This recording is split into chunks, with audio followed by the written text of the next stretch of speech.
How do you create perfectly symmetrical brows? This one video will show you everything you need to know. Don't forget to save and follow for more beauty tips. Start with a measuring ruler, a white brow pencil, a 4-shade brow pencil set, and a brow brush. First, map out the key reference points. To achieve symmetrical brows, your points must be balanced first. Begin by drawing the facial center line. Using the side of the nose and inner corner of the eye, locate the upper brow head.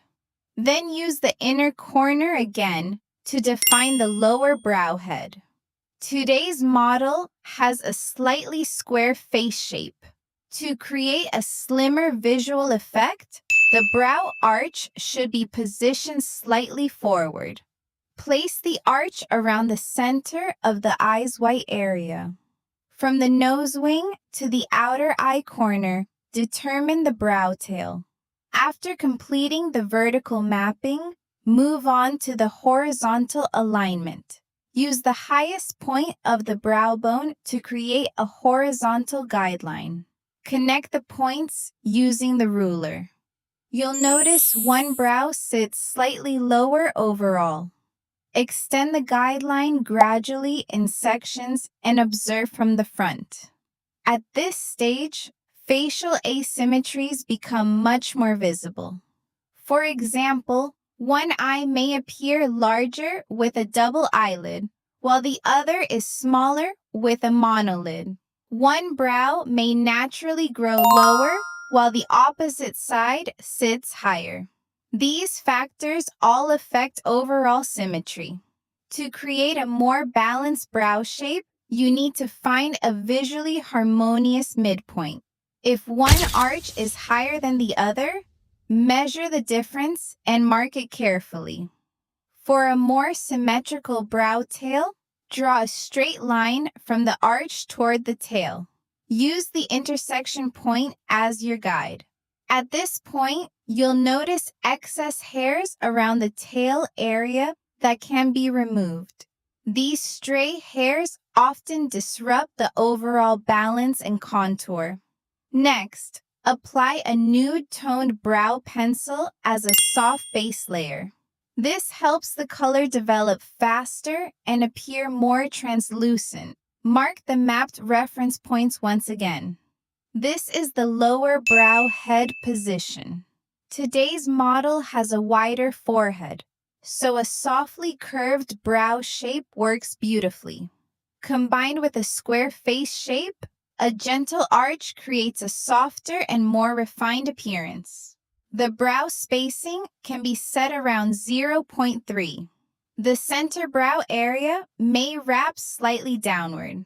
The arch width can be around 0.7, and the upper brow head can follow the same proportion. Work on both sides simultaneously, then sketch the lower brow line first. Remove any excess hairs along the map shape. Using a razor allows for cleaner detailing without accidentally removing important hairs, which improves overall symmetry. After refining and adjusting, the lower brow structure is complete. Next, use a gray brow pencil to blend upward from the bottom for a soft gradient effect. Gray is one of the most versatile brow shades and works beautifully with or without a base layer. Hold the pencil lightly and slightly farther back, using the side of the tip to apply color slowly and softly. Once the lower half is complete in gray, switch to a khaki shade and layer upward. Changing tones creates a more dimensional and seamless gradient. Today's brow style pairs perfectly with soft natural makeup, especially for creating a delicate brow front. If you prefer light makeup or a clean nude look, khaki can be used as the primary tone around the brow head. Apply color following the natural hair direction to create subtle shading and soft transitions. For an even more natural finish, use a brow brush. If you want stronger definition and dimension, add depth with a deep charcoal black brow pencil. Focus the dimension mainly from the center of the eye toward the brow tail, especially in sparse areas lacking hair density. If the edges don't appear clean enough, lightly press and refine them with a razor. This instantly sharpens the overall brow contour. For a cleaner lower edge, use a skin-toned brow pencil to refine the outline. If your hand slips, overdraws, or the edges appear uneven, this shade helps perfect the details naturally. One side of the brows is now complete.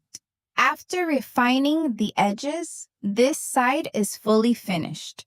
Repeat the same process on the opposite side. Start again with the gray pencil to blend the lower brow area naturally into the existing hairs. Gray is often referred to as the hair tone because it closely matches natural brow hair color. For naturally dense brows, this shade alone may already be enough. Follow the natural hair growth direction while brushing the brow head upward vertically. Then switch to the khaki shade to create a softer transition and gradient effect. Next, add depth with the charcoal black pencil, focusing on the lower half and tail area, where the hair density is lighter. Blend everything together again using the gray shade. While blending, carefully observe any sparse areas and build more color where needed. If certain areas look empty, use small tapping motions to softly fill the gaps. Fill only where it's needed. Once the edges are fully cleaned and refined, today's symmetrical brow look is complete. If you have any questions, leave them in the comments for Mina Visual Studio. See you in the next video.